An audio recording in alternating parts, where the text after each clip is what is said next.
May go signal na ang application para sa proposed mining operations ng Altai Philippines Mining Corporation sa Romblon. Umalma naman ang ilang mga opisyal sa pag-endorso ng konseho sa kontrobersyal na proyekto. Yan ang Agenda Weekend Report ni Elmar Acol. Kung sa akala ay ayos na ang buto-buto sa aplikasyon ng business magnate na si William Gatchalian para sa proposed mining operation sa Barangay España sa lalawigan ng Romblon, dadaan pa man ito sa mahaba-habang posisyon. Inaprubahan na nga ng Sangguniang Bayan ng San Fernando ang resolusyong nag-iendorso sa aplikasyon ng Altai Philippines Mining Corporation o APMC na itatayo naman sa 42-hectare nickel mining project sa nasabing lugar.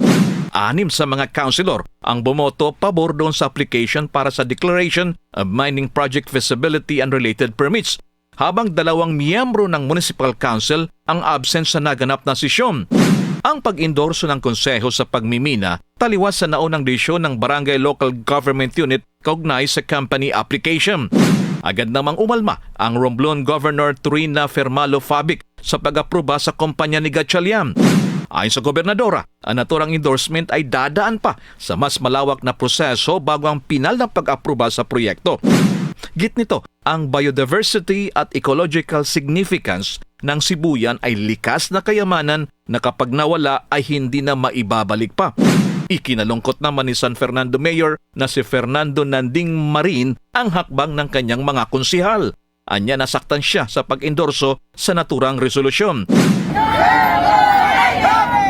Kamakailan lamang nagsagawa ng kilos protesta ang ilang mga residente at religious group para tutulan ang pagpasok ng mining company ni William Gatchalian, ang isa sa mga isla ng Romblon na kinikilala ng mga local ang international natural scientists bilang Galapagos of Asia, dahilan sa pambihira nitong ecosystems at natural preservation ng isla. Para sa Agenda Weekend, Elmar Acol, Bilyonaryo News Channel.